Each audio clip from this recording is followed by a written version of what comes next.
Hello and shalom. All right, this is a letter that I wrote to the Glenwood, Iowa Police Department Chief of Police in 2016. Since then, this letter actually sparked up the beginning of what this was. They became paranoid, so to speak, of the actions that would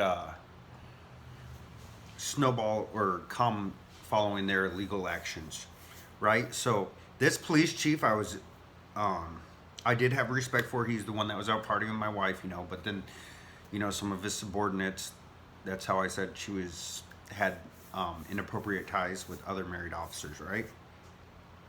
Well, he has already been demoted due to this and his subordinates harassing and carrying on with malicious activity year after year for the first 2 years. So after 2 years, I believe it's 2017, he was demoted. And then they promoted, they demoted Chief Eric Johansson and they promoted Sergeant Martin to Chief Martin. And Sergeant Martin is one of the ones that officers in one of the recordings where he's just giving me a super hard time, and he's behind much of the corruption and the conspiring, the falsifications, coercion, and let's just say he had some inappropriate ties there. I called the district attorney out for doing methamphetamines. I said, how is the district attorney, I found out that she put a falsification on my record. I said, how's the district attorney dating a 2-decade-long methamphetamine dealer? That's all I put on social media. And then next week, the newspaper read, district attorney resigns, right? Well, she had left the sergeant of police for this drug dealer. So if you don't think it was in their relationships, who is now the chief of police, and her addiction went from 0 to 100 all of a sudden overnight, no, my friends. This is a very dirty operations. But this chief, he's a good God-fearing man, decent God-fearing man, I should say, I don't know what's gone on behind closed doors or been said, right? A bunch of unlawful tactics. But this was my writings to him. Eric, his name was Chief Johansson, but as I said, he partied with my wife. We knew him in a small town city. Eric, I'm writing this and this is following my unlawful termination, and I already been through a year of hell at this point. We're just getting over a year. And it was absolutely ludicrous. The whole small town knew about it. This is before it escalated. But as I said, he's already been demoted due to this. And they didn't want to let me know, because then if I took actions, there would be, punitive measures, and there'd be restoration of my family and children following their actions, right? I get it. But, so if you look into that, that's something that's already been done. Now, the chief that they promoted from sergeant to chief, he absolutely needs to be demoted or removed from America's judicial system and the policing. Eric, I'm writing this with all politics and small town antics aside. On a personal note, I know that I have had my rights trespassed against by you and your gentlemen many times this last 2 years.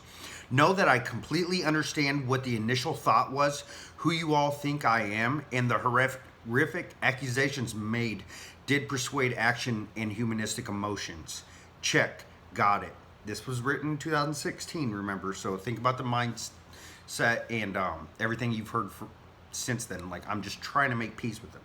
I'm former corrections infantry platoon sergeant and now trying to do great things at Glenwood Resource Center, demonstrating and teaching everything from true leadership and medical skills to empathy, custody, and peer tolerance pending. And I put that because we know it's a facility for disabled with a long road of abuse, right? That's why I said peer tolerance pending. I'm trying to teach them true leadership, medical skills, and empathy. This was stated in 2016. I mean, I've been in the good fight since the beginning. Know that we're on the same page for the good fight. I'm definitely an individual out here, and as you know, the occasional sinning saint, as we all are. Now, when I said I'm definitely an individual out there, that's because I was an individual in the good fight in a facility that, pretty satanistic, really, the way they treat people. Now, don't worry about no lawsuit or news flashes as a result of these actions and judgment, as there are lawyers watching lawyers, from what I understand, and Channel 7 has contacted me in the past. Mills County making a murderer, LOL, which they did, basically. That was a reference to Making a Murderer. I believe it's a Dateline thing. But I am not that guy, and I do admire what you do within the children of the community, along with promoting your officers to do so, which is what it's all about. I, unlike the Glenwood Police Department believes, think very highly of the police department and would not hesitate one moment to step in for an officer in need. I'm always vigilant if I see an officer alone on a routine traffic stop as I'm driving. One sign of struggle or distress and that officers got back. My daughters call them police. I believe it's more respectful than cops. And that's who I am and why I take these trespasses against myself and freedoms very seriously. Jail was the hell to the veteran in me. I was unlawfully arrested, as you guys can see, and it was absolutely ludicrous. Worst time of my life. But I understand the complacency and challenges of a small town department very well and can now imagine how hard it is to separate fact from fiction, personal from professional, and relation conflicts. I am not sure where my custody situation or even future are heading, but if they do go as planned for my girls, I may end up back in Glenwood community and seeing you at all the parenting events, as I am the one who lives for and loves those. Layla just missed her last program. Look into how many she's been to in the last 2 years since my separation. 0. They need me. I have even proposed what I thought was best, back to bi-weekly 50-50 custody as we did for a year successfully before this mess had began, and hand her $5,000, which she almost accepted until my job returned, and then the greed came out. Deidre, the grandmother in this situation, even came out begging me to sue the state of Iowa and Glenwood Police Department, and we would all move away. So this is real heinous, but this is a testament to her character. So they gave my children to the mother. Mother's got severe drug addictions, and then she just turned around and gave them to the grandmother. Well, they started these with a bunch of lies, right? Like the grandmother, this chief of police I'm talking to, and another sergeant that's on the police department, which is his brother, and then the other sergeant that was promoted to chief was his high school buddy. I mean, it's small town, right? Well, the grandmother raised, like she had a daycare, and the sergeant and the chief grew up underneath her. And then the grandfather in this situation golfs with the judge, buys marijuana from the judge's son, who is also a supervisor at the state facility. Are we putting it together? How I got screwed? Deidre, so it's pretty messed up that the grandma Deidre is asking me, so they went to bat for her, right? Based on her lies, defamation, falsifications. These are kind of messed up people. And then she came out begging me to sue the people that did it to me, and we would all move away. Deidre even came out begging me to sue the state and Glenwood Police Department, and we would all move away. This is the woman that caused and manipulated all. I would still have a wife if it weren't for her pill-wielding, horrible example of a mother. We know cycles. I'll be damned if my kids join. How long until they're not getting the attention they need, show signs of ADD, and mama's got a new prescription? It's what they do, creating even more neglect of basic needs and quality of life for my children. Anyways, if everything goes south, please keep an eye on them, as I'm sure they will become community kids, because I won't be able to watch and save them from every other weekend. I'll have to move away in support for both them and I. So just know that if this snowball of BS, bullshit, the enabled is running with eventually melts, I know all will be well. I know what it's like to worry about career, supporting a family, losing your current life, and even question if you're dealing with someone crazy. Which I assure you, after consultations and self-assessment, I am not crazy, or else I would gladly walk away. Gladly. I'm just a big, walking, totally well, stable, and understanding trauma case that's conquering and learning how to deal with it, and now does what he can to prevent the trauma of others. That's it. I am not an abuser either. I have been abused and was in a toxic, abusive relationship to which I would react and have at times inappropriately reacted to abuse after taking very, very much abuse from the other party. I remember letting her call me 12 names before I would respond with a name, just to know she would capitalize on it as verbal abuse. And when I would count to 12 again with the same result, not even mad, just playing with insanity. If it were heard by my children, believe me, Lindsay was out the door on her drug runs, and I was on my knees explaining to the kids what wasn't right and how you should talk to each other. That is on my God. Remember when the series of events first occurred and my children were taken while Lindsay, my ex-wife, was in Texas drinking and drugging with her boyfriend for 2 months and abandoned my kids with her parents, and her mom put out a false harassment charge on me? Me, someone who split the town in two and didn't touch the other side for over a year, to which the Glenwood Police Department knew she was in Texas but would just tell me her mom says she's at work and it's not our job to wait around. Although at the time she was on felony probation and not to leave the state. Well, during this time, I knocked out an 18-week Christian Foundations course. Have I strayed in times of severe pain and heartache? Yes, but that course alone changed my life, and hopefully many others, as I could have been a real devil.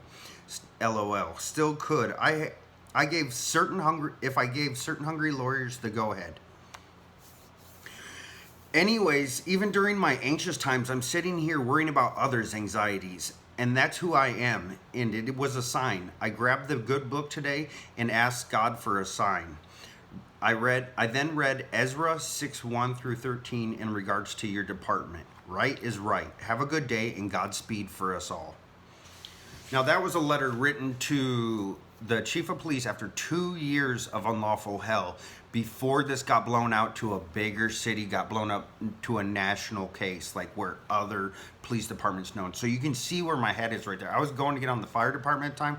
You know, I'm talking about how I just pounded out an 18-week Christian Foundation course. The mother's on felony probation, which she was just recently as well. And somehow they covered it all up while she has distributing of controlled substances while on felony probation with another warrant, and she beat a girl up. I mean, it is a mess. But this was going on in 2015 where she's on felony probation not to leave the state, and she's drinking and drugging with some boyfriend in Texas while my kids were abandoned. And when I went to go get them, the grandmother put a false no contact order on me through this chief of police. They networked and they came up with a plan. So they showed up to give me a false I said, how do I get a no contact order with somebody I haven't had contact with or even spoken to in over 3 months? They said it's not our job to investigate. Just like when I said, hey, the mom's on felony probation not to leave the state, and she hasn't been around my kids for a month or two. They don't have a parent. And they say, well, the grandmother, her mother says she's at work and it's not our job to investigate.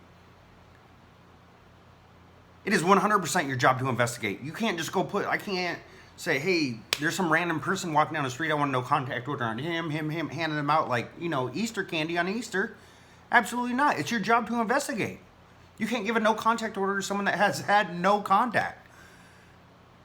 But they did it in order to cover up the mother's absence. So the worse that it gets on that end of the party, the worse it gets for my children and I. And my children have endured a bunch of trauma and emotional distress due to the state of Iowa and the police department, the Glenwood Police Department and Omaha Police Department primarily for years. Now, something needs to be looked into, but this is just a demonstration, a letter to Eric, Chief Johansson, which has now been demoted, correct? And then they put another Chief Martin of the Glenwood, Iowa Police Department in place, and he has been malicious, operating outside jurisdiction. I mean, I've heard people that I've never met are saying like negative things about character and stuff, and I'm like, I've never met these people. But he himself has some ties, you know what I'm saying? So in a small town, they coerce and are you gonna lie about someone that they're going to disrespect their 6th constitutional right and not allow them to face you? Hey, will you lie for me? And then that person has to see that person in a small town for the rest of their life, every single day, as opposed to someone they'll never see again? Absolutely, they're going to. This is the biggest preservation, corruption, and conspiring case in the country. The Camarillo case, 100%, and something needs to be done. But this is a letter to Eric Johansson, Chief Johansson of the Glenwood Police Department in 2016, I believe this was, the end of 2016, after 2 years of unlawful harassment, intimidation, vandalizing, presence patrols by a small town police department before it carried over to another one. Well, then they started going to bat for each other. And that was the problem. And I never had a run-in with these guys. Never, except for one false arrest. And then I had 4 or 5 run-ins with them after it, but it wasn't them coming to get me. It was me going to them. Give me the officer in charge. Give me your captain. Give me your chief, And nothing was being done. But then it was a year or two later, I found out about the inappropriate ties with my wife and a married officer in town. Well, they were trying to get me out of town, correct? And I'm pretty sure she was like, you guys need to go to bat for me or else I'm going to tell your wife.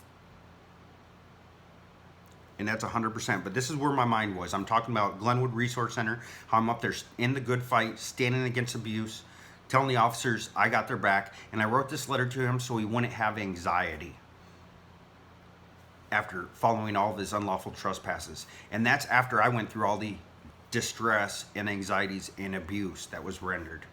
That's where my heart is, and that's who I am as a man. Something needs to be done. Something needs to be investigated. And this, I mean, they've already taken punitive measures. This chief was demoted, and they promoted another individual, which I do not believe should be on the police force at all.